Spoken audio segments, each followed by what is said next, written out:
We will consider this BOM problem without lead time consideration. We can consider lead time later on, but assuming that there is no lead time, we can solve this BOM problem. As you know, to order the certain product, components, and part, we have to really consider lead time because we cannot receive the certain items or components and part today if we order them today. Sometimes it takes a couple of days or the week or even more than a week. But let's consider BOM without lead time consideration. So here is the product M, which is end item. End item is made up of 2 units of N and 3 units of P. And it really describes how end item M looks like. So what kind of items, what kind of component parts are required to produce end item M. It will lead to make a bill of material or product structure tree. And next question involves if 100 M's are required, how many units of each component are needed? So it will determine, we have to really calculate based on the demands of end item. So starting with, first question, show the bill of materials or product structure tree. So starting with end item M, and it's made of 2 units of N, 3 units of P. So 2N and then 3P. And then N is made of 2 units of R and 4 units of S. So we can draw like this. Then we can skip R first, and then P is made of 2 units of R, T and 4 units of U. And then last one is R is made of 1 unit of S and 3 units of T. So we can draw like this. This is the BOM or product structure tree. It really describes how end item M looks like. This is level 0 all the way to level 3. Highest level all the way to lowest level.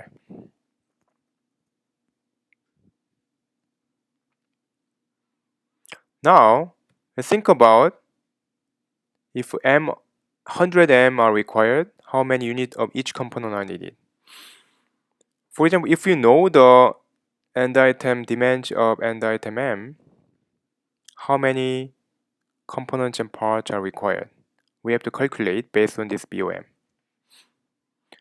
So suppose we know 100 M are required, and starting with N and P, N requires 2M and P requires 3M, right? Because based on this BOM structure.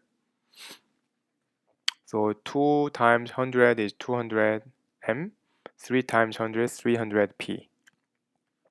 So in order to produce M, 100 M, 200 and 300 P should be produced before producing the 100 M. And so on and so forth. So go at R is 2N. So 2 times 200 is 400. So 400 R are required to produce N.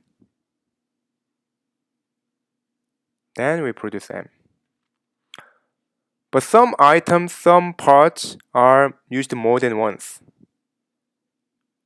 Let's look at S and T. S are required to make N and to make R. T are required to make P and to make R. So here S requires 4N, right? 4N plus S requires 1R. So 4 times 200 plus 1 times R 400, which is 1200. Similarly, T equals 2P plus 3R. So 2 times 300 plus 3 times 400, which is 1800. Final item U equals 4P. 4 times 300 equals 1200. So if we know the number of end item M, we can calculate those components and assemblies. This is the independent demand item. This is the dependent demand items. Let's go to another problem. For example, product A has these components, sub-assemblies, and those parts. And question is to produce 100 units of A. Determine the numbers of units of B all the way to H required. Again, without lead time consideration. So 100 item and item A. So in this case, we don't have to draw the BOM product structure tree. Directly we can calculate how many items are required based on 100A. 100A, A consists of 2 units of subassembly B, 3 units of C, and 1 unit of D. So we can directly find out B equals 2A, 3 equals 3A, which is 200 and 300. But D equals not only 1A, but also D is used to make a C, right? So 1A plus 3C. Because C is made of 3 units of D. So D equals 1A plus 3C. So equals 1,000 units. And let's go to the E. E also requires the B is composed of 3 units of E, which is 3B, plus H is made of 4 units of E, so 4H, right?